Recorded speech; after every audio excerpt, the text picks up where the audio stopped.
What is going on? Look at the size of this. Now that is not a swarm. If you look closely, they've got honeycomb on there. So they have built out. And they have not been there long, but long enough to build something. We're in Douglas, Arizona. So for those of you who are new to the channel, these are killer bees. 100% of the feral unmanaged honeybee hives in the state of Arizona are Africanized, aka killer bees, and it's been that way here since 1998 when the labs in Tucson said, forget about it, stop sending us samples, it's over. The killer bees won. These were created in a laboratory in 1957 in Sao Paulo, Brazil. They crossbred African queen bees with a variety of European drones to create Africanized honeybees. They're awesome. They build very quickly. Man, there's a lot of bees there, Reed. Now, these bees are hyper aggressive. They're psycho honeybees. They kill people, they kill pets, they kill livestock, and they're spreading all over the place. This bee wins. This is the better bee. We're here to mitigate the threat. That's all we can do. We're not going to exterminate all the Africanized honeybee hives. If we could. But in the county, in the state, anywhere. This one hive, after a short period of time, would be spitting out swarms. Of course. And there'd be 30 new hives from this one hive every single year. And by a short period of time, you mean like next week? Like next week. Yeah, well, you remember Momo's ghost hive? I mean, they had built so much in 6 weeks, it was ridiculous. And built up. Yeah. What the hell is that about? I've never seen that. Yeah. And so it's really phenomenal. These guys are a worthy opponent, I call them. So you see the bees leaving and then some coming back. They're going to work. This is what would be, say, under a floor of a shed if it was brand new hive. And when we'd be looking at where they're coming and going, that would be, what we're seeing. See them coming back? You can see them coming back and leaving. Well, they're coming back from work. They have nectar and they have pollen, and that's what they do. The problem is they do it better than our native pollinators, and they starve them out. How many was it that one hive starves out every year? 30? Well, every month. Every month? The amount of nectar that these bees gather in 1 month can rear 33,000 native bees. Holy crap. Yeah. And given that native bees are mostly solitary, that's a lot of native bees. These guys, I mean, there's probably about 10,000 bees right there. Because of how the breeze is, I'm going to have you maybe come over here or something, because of the drift, So whenever you're using this stuff, you got to think about the drift.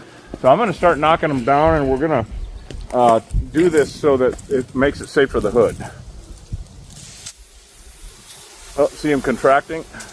So we're trying to sneak up on them so that they can't just attack everything and everyone. So this is a pyrethrin. Do you want me to hit them from this side? Yeah, you know what? I got to switch lids out because we ran out of this one. Oh, wow. Hold on.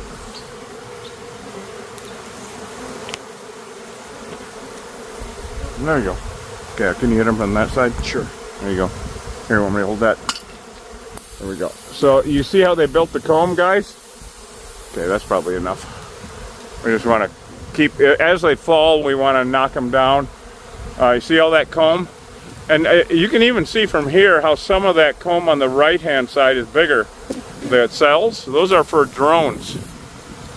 Those are for drones. So, yeah, we're killing them. You damn right we are, because these are deadly invasive species. All right, here, I'll trade you again, because I'm going to get them from further over here.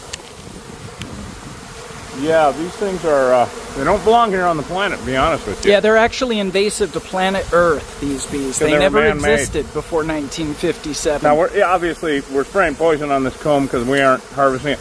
Any comb that we collect that has anything on it that is, anything is contaminated with anything gets discarded, of course. This will get discarded, but we just really wanted to show you guys the anomaly here because they shouldn't be doing this. Building on a tree limb in front of God and everybody. This is so weird. And even though I started seeing it, European honeybees would never ever do this. Never do this crap.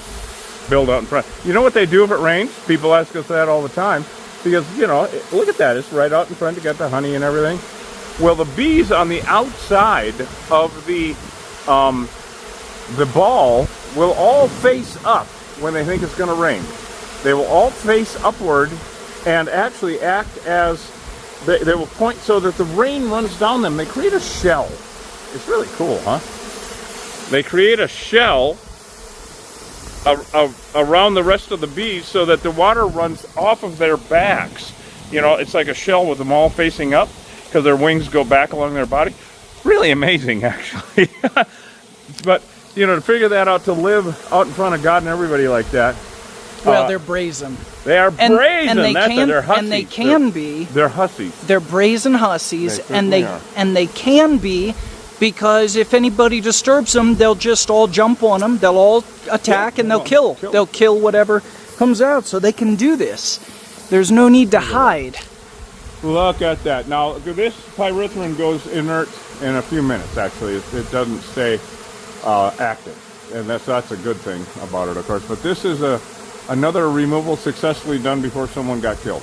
My God. Now, this is only around a little less than, I think, less than 2 weeks, he said, right? They noticed them? Right. And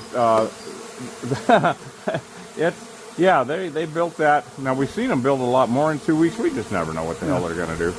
And of course the guy said, you know, hey, I thought they'd go away. Exactly. They don't go away. They dig in, they double down, and they'll kill you if you get near them. Yep, especially when they're at this level. So basically, we just wanted to bring you guys along for the ride. This is a prime example of a weirdness of a killer beehive, once again, out in front of danger to everybody, anybody walking by or anything. Then they will attack totally unprovoked. We just never know why. And you see all the nubbins on the tree. On the left over there. Yeah, they had big plans here. They had big plans. They were gearing up for the weekend. You know what? They got a hold of the HOA and were waiting for the approval. Of course they were. Of course they were. Yeah. So, Killer Bee Nation. All right, well, I guess we can just kind of... I'm going to knock that comb down and spray some automotive undercoating up there. Well, I wish you would, then hand And me that'll that. do it. No, hold on, let me climb out of my hole. Climb out of my dungeon here. All right. All right, so we're going to knock that comb down now. And, of course, it's useless. What have you got to knock it down with? Yeah, on my hand. Oh, look at this guy. Jeez, a Friday. I would only had dreams of reaching that. Wow. Yeah. Boy, that's some slop. Nectar, slop. Yep. Nectar, and they were going to start laying eggs. Oh, yeah. So they hadn't started laying eggs yet. They were collecting nectar and pollen, and yeah, but you know, when they do get around to laying eggs, which is very shortly because they have to make the cells for it, the cells are interchangeable.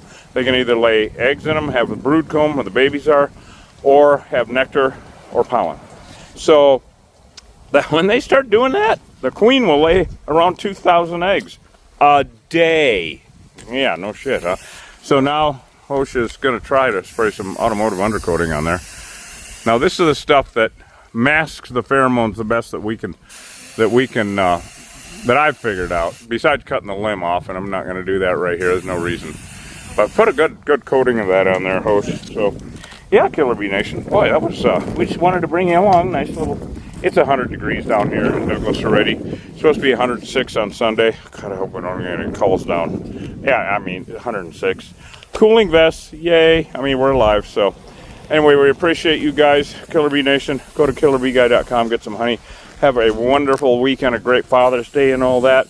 And like I always say, we might see you in 20 minutes. We might see you tomorrow. We don't know. We have no idea.